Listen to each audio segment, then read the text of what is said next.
Hello everyone, welcome once again all dear friends.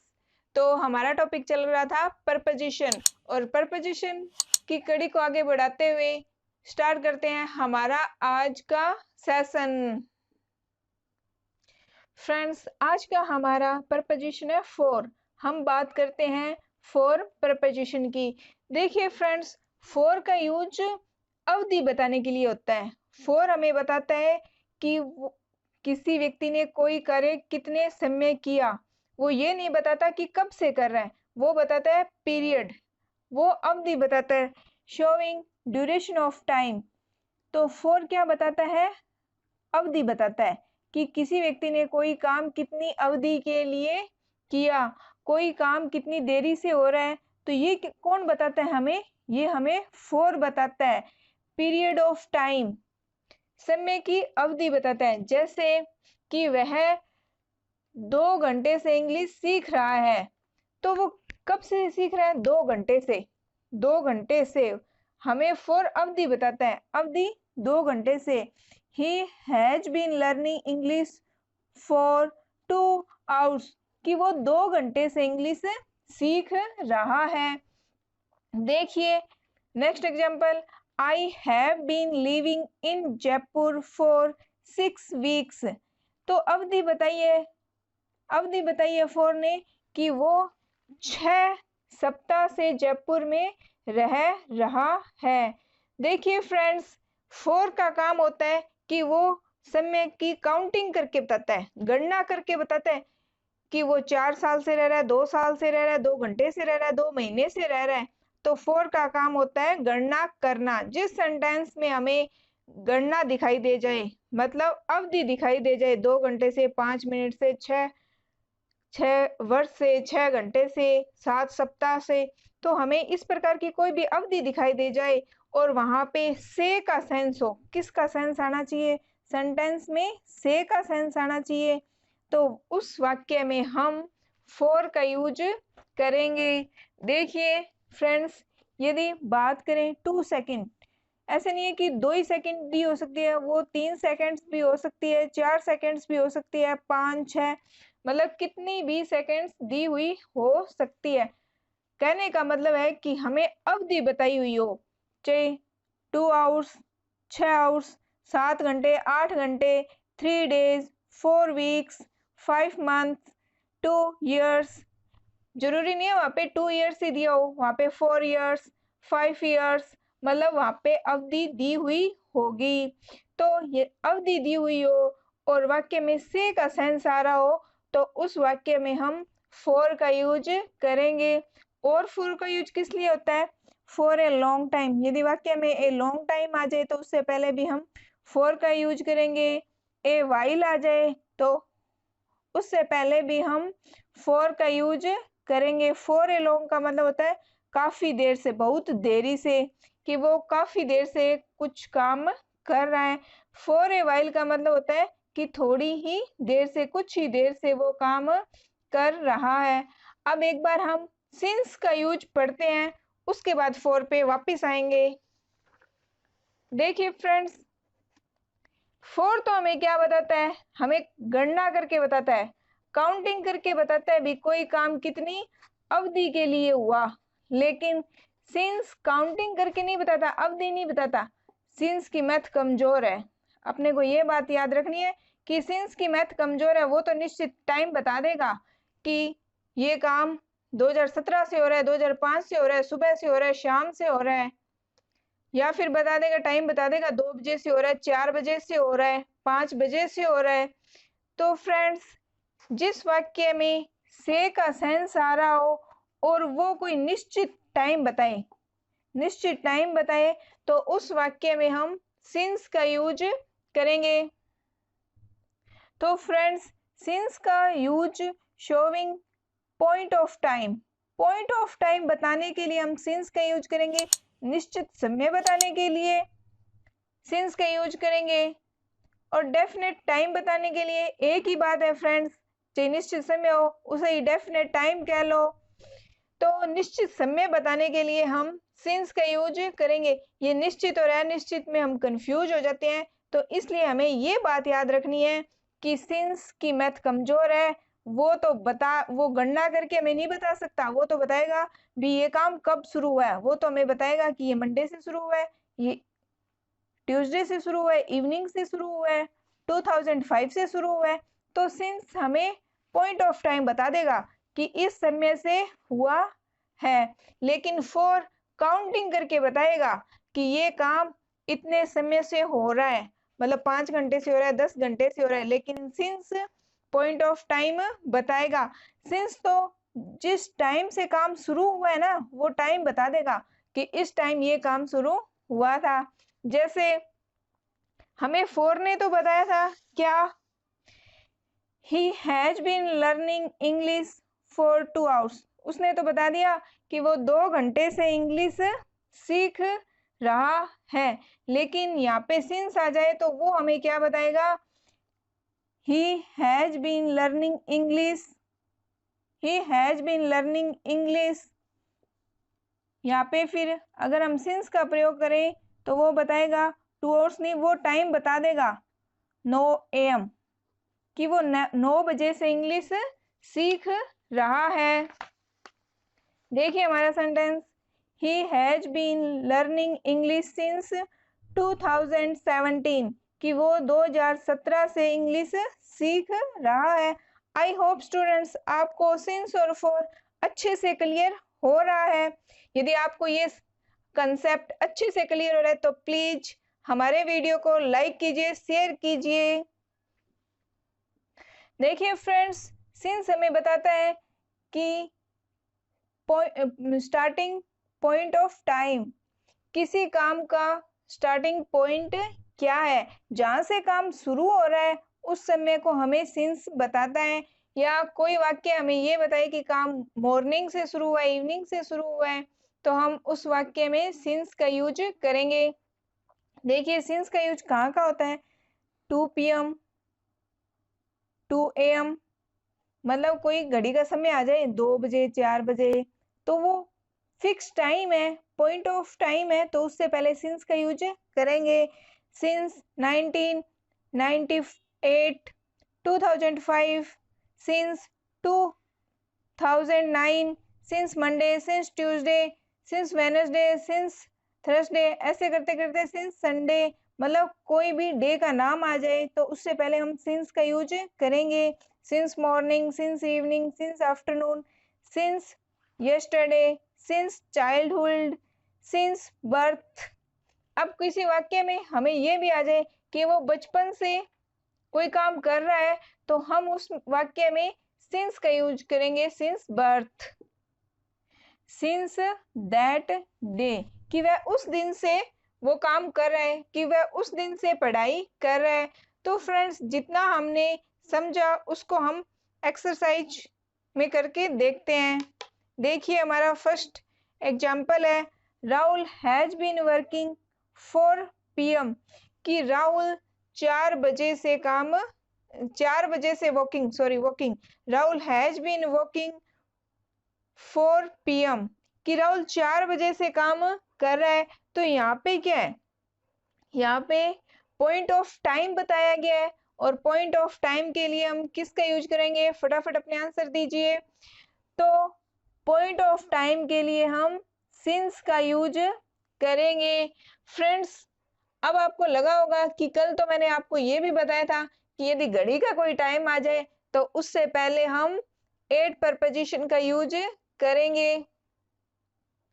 तो friends ये person आपके mind में जरूर आया होगा कि कल तो मैम ने बताया था घड़ी के टाइम से पहले एट का यूज करेंगे, और आज कह रहे हैं कि निश्चित टाइम दिया हुआ हो, घड़ी का समय भी दिया हुआ हो, तो उससे पहले सिंस का यूज करेंगे। तो यहाँ पे बहुत ज्यादा डिफरेंस है फ्रेंड्स इनमें। यदि हमें घड़ी का समय दिया हुआ हो और वाक्य में सेंस क्या दे रहा हो, से का, वाक्य में सेंस से का दे रहा हो, तब हम सिंस का यूज करेंगे। देखिए नेक्स्ट एग्जांपल देखिए, आई गो टू स्कूल।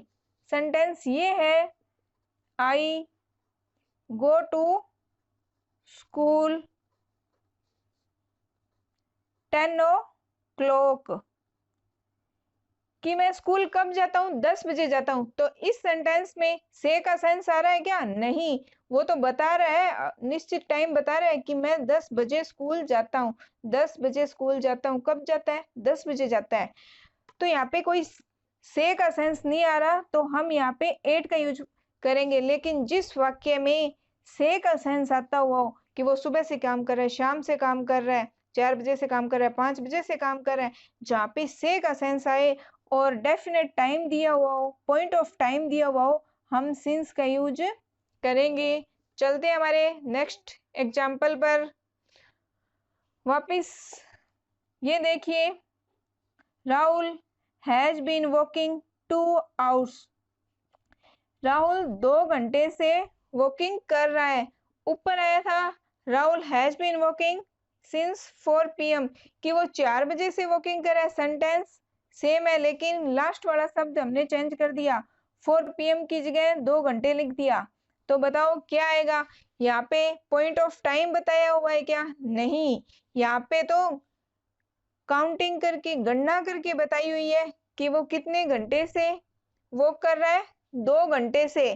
तो इंटेलिजेंट कौन है? 4 है, क्योंकि सिंस को तो काउंटिंग आती नहीं, वो गणना नहीं कर सकता, लेकिन 4 ने हमें गणना करके बताया है। तो गणना करके समय बताया हुआ है, तो उससे पहले हम फॉर प्रपोजिशन का यूज करेंगे। अब देखिए हमारा next example, he has been playing morning. क्या दिया हुआ है? मॉर्निंग। पॉइंट ऑफ टाइम कि वो सुबह से खेल रहा है, तो हम सिंस का यूज करेंगे। नेक्स्ट वाक्य देखिए, he has been playing a long. तो फ्रेंड्स, हमने बात की थी कि ए लॉन्ग से पहले क्या आएगा? For a long, for a while. तो वो काफी देर से खेल रहा है, तो हम यहाँ पे फॉर का यूज करेंगे। देखिए next example, they have been building the bridge several months. Several months कि वो कुछ महीनों से ब्रिज बना रहे हैं। तो यहाँ पे हमें अवधि बताई गई है कि वो कुछ महीनों से ब्रिज को बना रहे हैं, तो सेवरल मंथ्स आ गया, तो उससे पहले हम फॉर प्रपोजिशन का यूज करेंगे। नेक्स्ट देखिए, he has been living in Jaipur blank 10 years। तो वो 10 साल से जयपुर में रह रहा है, 10 साल से रह रहा है। क्या बताया उसने? बताओ, सिंस आएगा या फॉर आएगा? इंटेलिजेंट कौन है? सिंस है या फॉर है? इंटेलिजेंट है 4। वो हमें फटाफट गिनती करके हिसाब लगा के बता देगा कि वो कितने साल से रह रहा है, 10 साल से रह रहा है। तो फ्रेंड्स, यहाँ पे अवधि का यूज हुआ है, पीरियड ऑफ टाइम का यूज हुआ है 10 इयर्स। तो हम इससे पहले फॉर प्रपोजिशन का यूज करेंगे। नेक्स्ट एग्जांपल देखिए और अपना राइट आंसर दीजिए फटाफट। देखिए friends, mister Amit has been teaching here 1995। यहाँ पे क्या दिया हुआ है? पॉइंट ऑफ टाइम दिया हुआ है। हमें तो बताया नहीं भी कितने समय से काम कर रहा है, हमें तो एक पॉइंट ऑफ टाइम दे दिया। और पॉइंट ऑफ टाइम के बारे में बात कौन करता है? पॉइंट ऑफ टाइम के लिए हम किसका यूज करते हैं? फटाफट अपने आंसर दीजिए। तो फ्रेंड्स, पॉइंट ऑफ टाइम के लिए हम सिंस का यूज करेंगे। देखिए फ्रेंड्स, ये तो थे हमारे फॉर और सिंस के यूज। फ्रेंड्स, अब तक हमने बात की थी सिंस और फॉर की परफेक्ट कंटिन्यूअस टेंस के सेंस में। अब इसके अलावा भी सिंस का और फॉर का यूज होते हैं, वो हम देख लेते हैं। देखिए फ्रेंड्स, यदि हमें कोई कारण बताना हो तो उस सेंटेंस में भी हम सिंस का यूज करते हैं। देखिए हमारे sentence, since he had not studied hard, he failed his exam। कि वो चूंकि वो कठिन मेहनत नहीं कर सका, इसलिए वो एग्जाम में फेल हो गया। तो हमारा कारण क्या था उसके फेल होने का? कि वो अध्ययन नहीं कर पाया, उसने कठिन मेहनत नहीं की, इसलिए वो फेल हो गया। तो रीजन बताने के लिए, कारण बताने के लिए भी हम सिंस का यूज करते हैं। देखिए हमारा next example, since he was ill, वह बीमार है। He did not attend class, तो वो क्योंकि वो बीमार है इसलिए उसने क्लास अटेंड नहीं की। तो ये बात भी हमें ध्यान रखनी है कि वाक्य में यदि कहीं आए, यहाँ पे ब्लैंक दिया हुआ हो, फिर कारण लिखा हुआ हो, उसके बाद में उसका रिजल्ट बताया हुआ हो, तो वहां भी हम सिंस का यूज कर सकते हैं।